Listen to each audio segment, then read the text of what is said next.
G'day everyone. In this video, I'm going to show you the differences between aim assist version 1, 2, and 3 that's found in Taylordrift scripts for the Cronus Send. Let's get into it. Alright, so the first one we'll take a look at is aim assist version 1. Aim assist version 1 is activated when you ADS. So as soon as you aim down your sight, aim assist version 1 then activates. If we go into the options of aim assist version 1, the first thing you'll see is shape. Now with most aim assist mods, the way they work is they'll make your right stick, your aim stick, draw a certain shape to manipulate and abuse or take advantage of the in-game aim assist and make that a little bit stronger. The default shape is circular. So to see this in motion, what I'll do is I'll leave it at circular and I'll go to radius. The radius default is 15. However, for the controller that you can see on the screen there to pick up the actual shape, I need to turn the radius up. So I'm not saying that whatever I put the radius to is the best setting by any means. I'm just going to turn this up to give you the example and show you what the aim assist mod is actually doing. So with the radius now on 30, if I back out and turn that aim assist mod on, back out of the menu, you can see now once I aim down my sight, my right stick is doing a circle. And that's the shape that we have here. If I change that shape from circular to tall oval, back out, aim down my sight again, you'll see the right stick, it is doing an oval. It's a small oval, but as you can see, it is moving up and down. Again, change the shape from tall oval to wide oval. Back out so it saves. ADS. It now does a wide oval shape. If we go in and change the shape again to spiral, back out again so that saves. We've now got a little more of a funky pattern. As you can see, maybe if I turn the radius up, you might be able to see that better. Let's have a look. There you go. A little bit different. But these are the different shapes. So when you're choosing a shape, that's what it's changing. That's what's happening. All right, helix, another shape. A bit crazy, but these are all the different options that you have to choose from. So the radius is the size of that shape. The next one over is speed. All this does is changes the speed in which the shape is drawn. So if I turn this down, let's turn it down so it's a lot slower. Turn it down to 5, leave that at 30 and leave it on circle. If I back out so it saves, you can now see it still does the circle motion, but a lot slower. If I change the shape from circular to tall oval, back out again, still does the tall oval shape, but a lot slower. If I go back in and we change this speed from its default 15 up to 35, we'll now see that it's a lot quicker. We'll go in and change the shape from tall oval back to circle. Still does the circle, but it's a lot quicker. So that's what the speed is changing. After speed, we have boost fire. Now, boost fire is just off or on. There's no other options in there. You can't press A or go into any other boost fire options. It's just off or on. What it does change is these options here, which is your boost strength and your boost speed. Now, all this does, just to keep it simple, whatever your radius is, so here it's 30, for example, if you have boost on, and your boost strength is 10, when you aim down your sight, your radius will be 30. But when you start shooting, 10 gets added to that radius. So when you start shooting, the radius turns to 40. So to give you an example here, if I put the boost strength, let's see here, turn that off. Let's have a look again. So we've got circular shape, radius 30, and speed 15. All right, so just normally, that's how it looks when I shoot. The anti-recoil is obviously way too strong, but that's how it looks. Now, if I go back in and we turn boost on, and let's turn this right up so we notice an actual difference. We'll notice that when I aim down my sight, everything's still the same. It's still the same speed. It's still the same size shape. But once I shoot,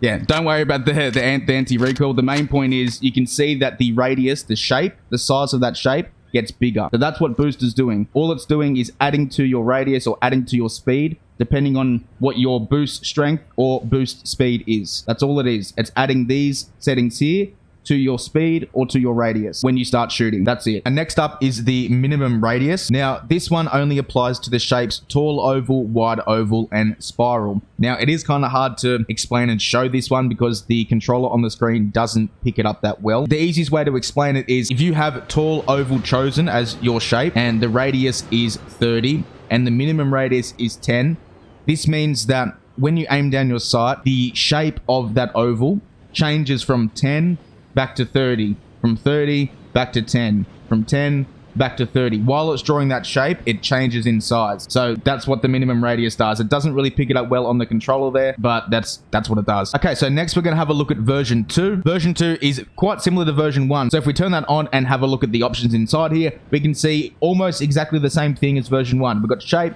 radius, speed, boost fire, the boost options, minimum radius, but then we also have dead zone. Now, the reason why the dead zone option here is because with version 2 aim assist is instead of the aim assist mod activating when you aim down your sight, this activates once you move your right stick past its dead zone threshold. So it's recommended to match this dead zone number to your in-game dead zone. So the default is 8. I'm going to put mine on 10. If your dead zone is 0.05, you would go 5. If it's, 0.07, you get the point, right? I'm going to go 10. Now, the radius in here, I'm going to turn these to 30. I'm not saying this is the best. It's just so the controller on the screen picks it up. I'll back out so it saves. Now, you'll see here, aim down my sight, nothing happens. But then, once I move my aim from left to right, that circle motion starts to come back. That's not me moving in small circles. I'm just moving left to right. But you can see that the controller there is picking up that circular motion. Now again, if we go in and change the shape from circular to tall oval, the same thing happens. Aim down my sight, nothing. Once I move though, it is hard to tell. It does look like a circular shape. However, it would be doing the oval shape instead. It's just hard to tell because it's similar and I'm moving left to right. But again, change the shape, go wide oval. This will probably look similar again. Yeah. Even though it does look quite similar when you're moving left and right, it would be drawing the different shape that you've chosen. Again, go in. You can try spiral. Nothing. Then once you move left to right, yeah, you can quite clearly see a different sort of motion there. So that's it for version 2. That's the same as version 1, except it activates after you move your right stick past the dead zone threshold, which is set in the options of version 2 over here. All right, so the last one we're going to take a look at is the newest one here, the gyro version 3. Before I go into it though, I'm going to go back to version 1 and 2 and just point something out. Now, you'll notice with version 1, which activates when you aim down your sight, the shape is drawn counterclockwise.